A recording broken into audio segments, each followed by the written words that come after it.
In this video, I'm going to show you how to replace the upper and lower ball joints on this Ford E-350. Because we have to remove the knuckle to get to either ball joints, replacing both at the same time is the best idea and highly recommended. So let's replace them both. If your wheel has a hubcap, remove it with a pry bar on the edge here. Just be sure not to pry too far on the edge. You want to push it in a little bit, otherwise it could break. Use a 22mm socket to remove all 8 lug nuts and then pull the wheel off.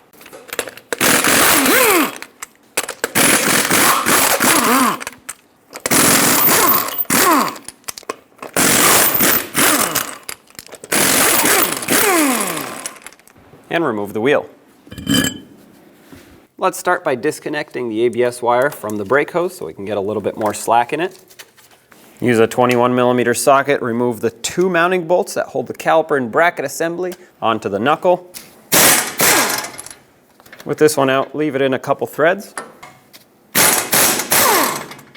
That lower one will hold the caliper while you remove the top one. Now you can remove the bottom as well.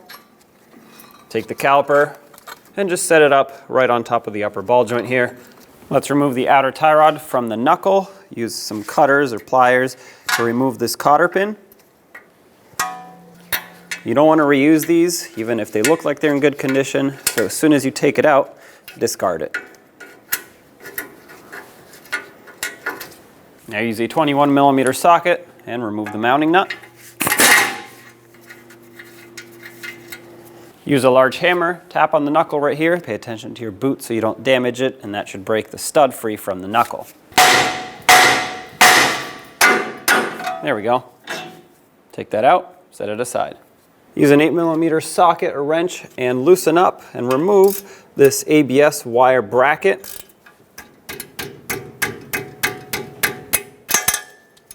Okay. Well, that happens sometimes. We'll have to drill a hole and tap it for a new bolt or secure it in a different way. Now you're going to use a 10mm socket and remove the bolt that holds the ABS sensor right into the knuckle.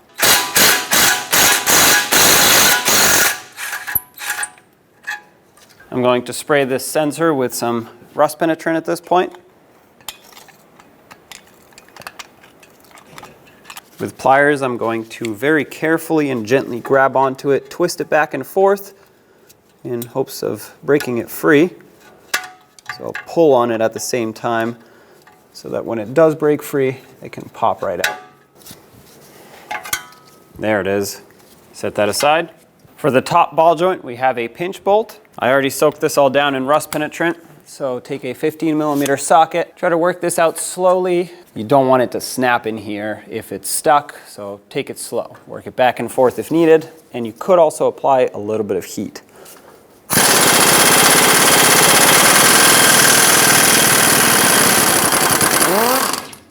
All right, these two halves separated just a little bit, which is perfect. That's exactly what we need at this point. We also need to drive this sleeve up a little bit. Now you can do this with a hand chisel and a hammer or an air chisel, create vibrations and drive it up.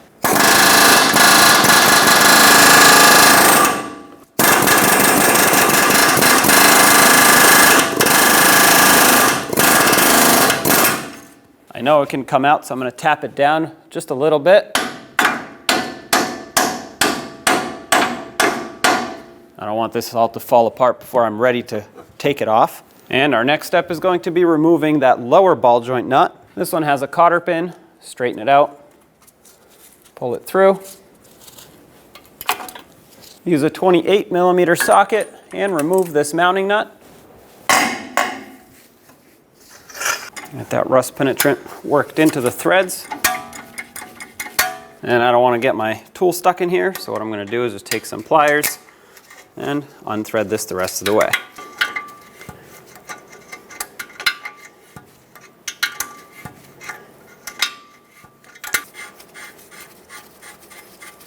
Okay, this is about to come off. I'm actually going to thread it on a few turns, and that's going to make it so that as we tap right here to break the ball joint stud free, it's not going to fall right down. There's nothing holding it onto the top really, other than that sleeve just making sure it doesn't tilt.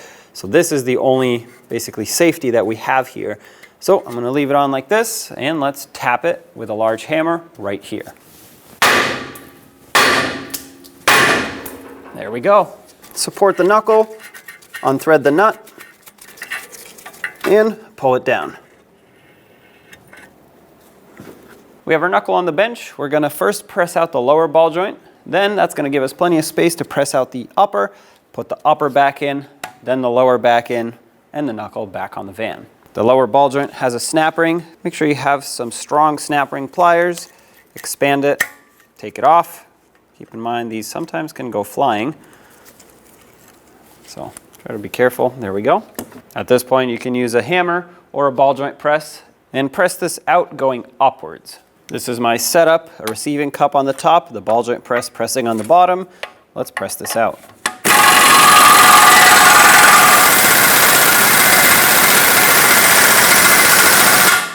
If it's stuck like this one, try to give it a few taps with a hammer right over here. Vibrations sometimes can break this free.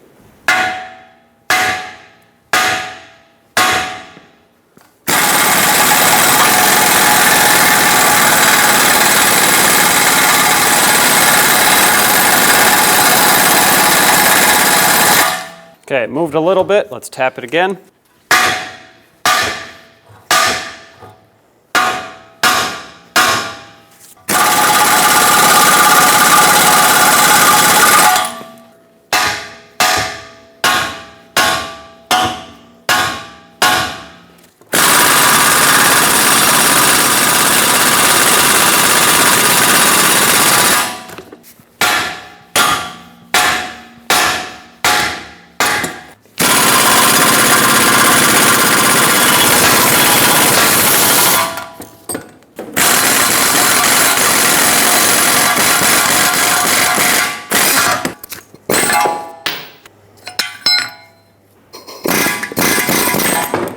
There we go. Here's my setup for the top ball joint. We have to press it out through the top in the same direction that we pressed out the bottom. And I have a receiving cup here with the stud pressing directly on the ball joint. So let's press it out.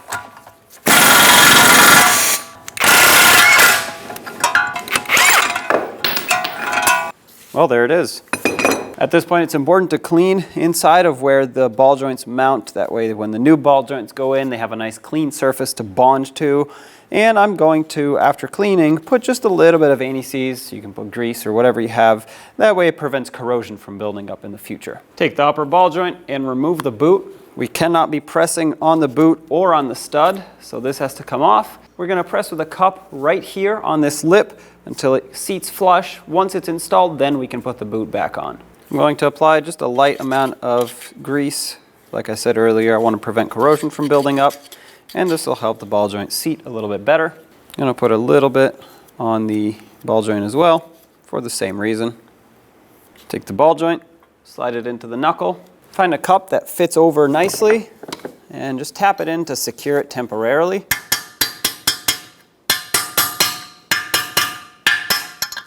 For me, it turns out this is actually better. This is the large disc that we used to remove, but I'm actually now going to use it to install, and it's going to press right on this outer sleeve here. So here's my setup, ball joint press, that little disc like I said, and a receiving cup on this side. There's a little bit of the ball joint that's going to protrude through, so you really don't need a whole lot.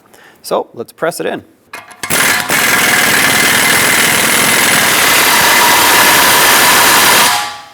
Put a little bit of pressure on it. Give it a few taps with a hammer to make sure that it's fully seated.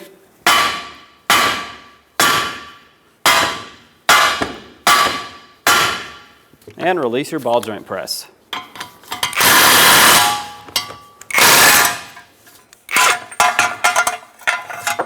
And there we go, upper ball joint is installed. Now we can put the boot on. I chose to add a little bit of grease, and now I'm going to put the ball joint boot back on. Just like that. I'm going to do the same on the bottom here. Add a little bit of grease on the knuckle and on the ball joint side. Take a little pry bar screwdriver and remove the boot. Same for this one. We're going to have to press on the outer edges. Here's my setup. I have the cup that's going to press on exactly on the outer lip. That way nothing gets damaged, and a little disc here that's going to allow me to have the stud press on the knuckle. Now I will have to pause most of the way through so I can add a spacer here so that the ball joint can protrude, but at this point this is how we're going to start. So let's press it in.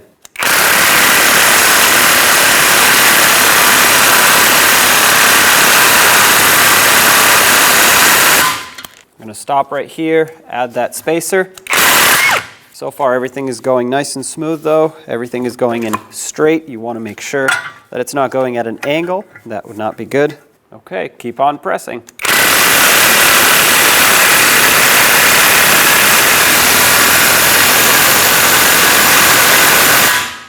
All right, that's pressed all the way in. I'm going to give this a few taps with a hammer to make sure that it's fully seated.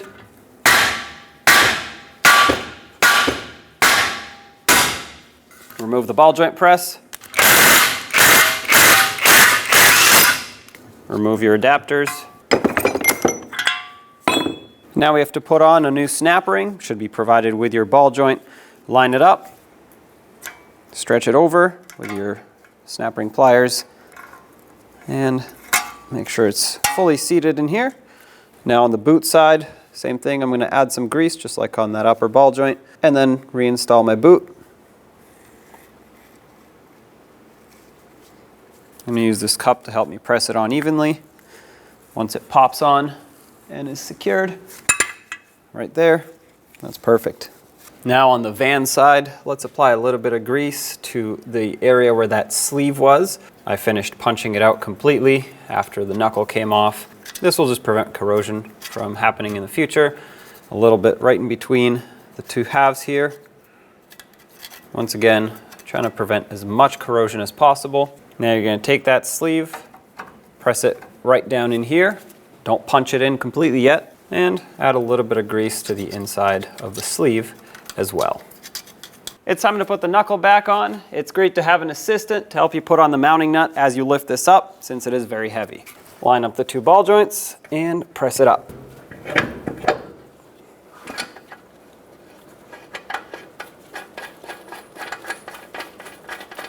Now let's tighten up this mounting nut. I'm going to use that same 28mm socket. Torque this to 76 foot-pounds.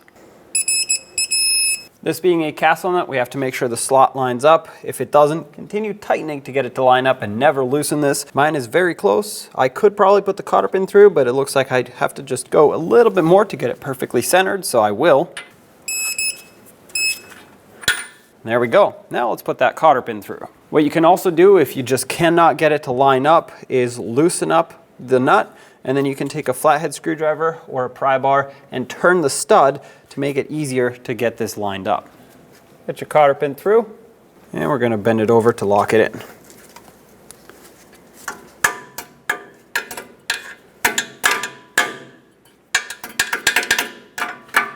At the top, punch this sleeve back down all the way.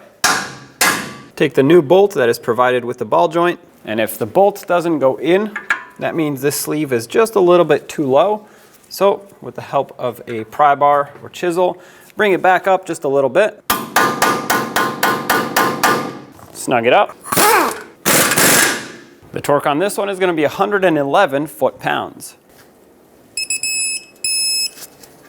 All right, take the tie rod and put it back through the knuckle. Put the mounting nut on. Let's bottom it out and torque it to 66 foot-pounds. This being a castle nut, however, I have to keep tightening to line up the slot. You never want to loosen to get these to line up, even if it's very close. Right there. Stick the cotter pin through, bend it over to lock it in. Take the ABS sensor, line it up with the mounting hole, and press it all the way in. Now snug up the bolt. And once it bottoms out, just give it about 1/8 of a turn at most. You don't want it to break that tab or strip out the threads, so just make it snug. As for the rest of the wire, because my mounting tab bolt broke off, I'm just going to secure it right over here on the coil spring. There's still plenty of slack. The coil spring itself isn't going to move around too much, at least not more than if it were secured to the knuckle.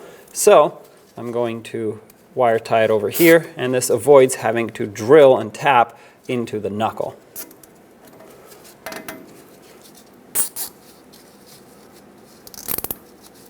Cut the excess off the wire tie.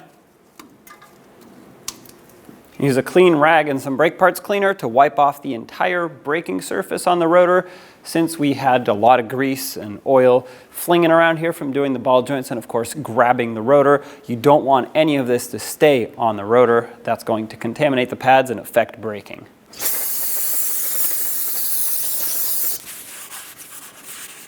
Do the same on the back side of the rotor.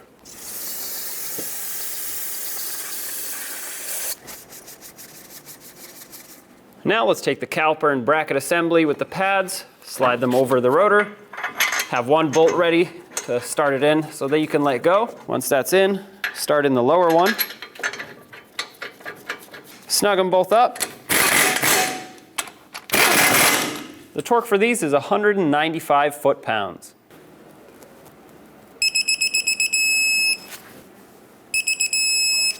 That's it right there. Let's put the ABS wire back into the brake hose retaining clips. Just press it in. Make sure it's secured in place so that it doesn't get caught on the wheel or anything else. Let's put the wheel back on. Put back all 8 lug nuts. Snug them up in a cross pattern to seat that wheel. And then also in a cross pattern, we're going to torque these to 148 foot-pounds.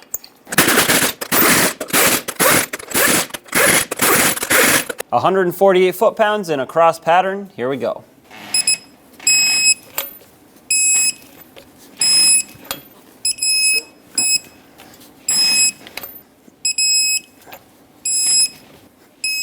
Double check them if you want.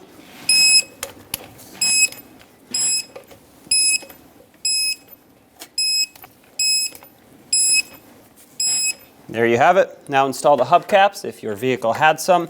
And when you do this, you want to make sure that you line up this cutout here with the valve stem.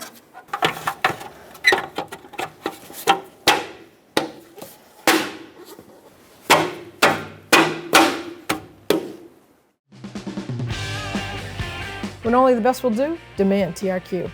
The only company that lets you view before you do. TRQ is committed to offering the highest quality aftermarket auto parts that are engineered for peace of mind.